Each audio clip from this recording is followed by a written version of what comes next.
does somebody start their career in leadership?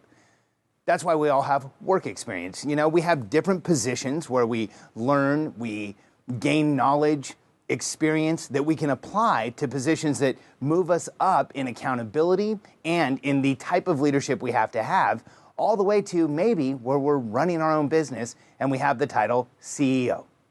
Now, there's a little known secret about leadership that is incredibly important. See, what often happens, because leadership is a progression where we move into larger positions, people start to modify their behaviors as they move through those leadership rungs on the ladder.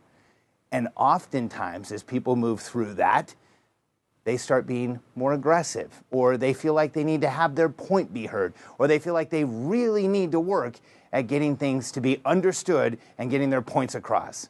Sometimes this shows up as being tough on the people around you, or pushing too hard, or being overly aggressive. That's never what we want to leave as an impression as a leader, because we want the people around us to be confident and to have clarity and to move forward knowing that they're committed. We do this by being cautious about what we say and understanding the impression we have.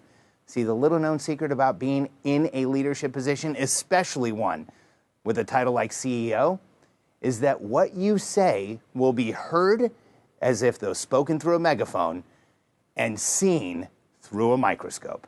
Here's what I mean. You don't have to get charged up, raise your voice to make a point when you're in a leadership position, because the position carries with it enough respect that people are going to listen to you. Oftentimes, leaders think they haven't been heard because they have to repeat things over and over again. This doesn't mean that raising our voice is going to increase clarity. What it means is human beings need time to process and listen and understand, and we have to make sure that we are really clear so we avoid any type of confusion. But I assure you, as a leader, if what you're doing is becoming more aggressive or getting angry or raising your voice, instead of increasing confidence, increasing clarity, and making sure your team's committed, you'll propel them in the other direction. They quickly can become deleveraged.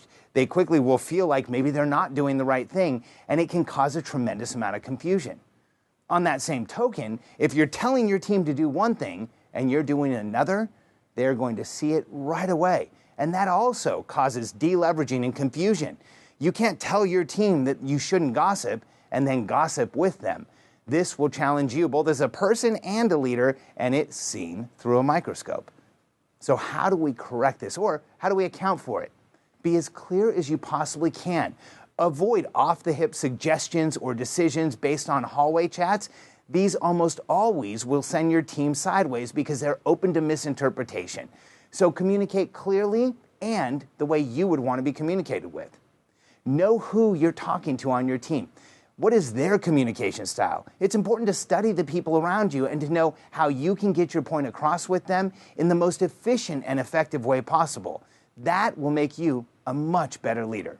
And in any communication or action that you've asked your team to take, follow up and make sure you were understood. If there wasn't clarity, make sure it's there so that the confidence goes up and we have the commitment to move forward.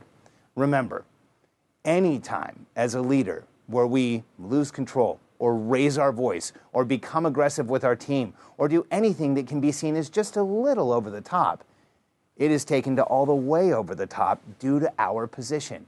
It's heard through a megaphone and seen through a microscope. So understand that for your team to be leveraged, when we're clear, when we communicate with respect, when we let them know what we really want, and then we follow up to make sure that we did have the clarity for them to move forward, we will get the highest level results. I'd like to thank you for stopping by today, and hopefully this information will help you run a better business. Each week, we put together the best content to help you create leverage and grow your business. We want to make sure that you can create a business that will give to you indefinitely. Sign up now and become a subscriber. We'd love to have you, and we'll share this with you each week. Thanks again for stopping by.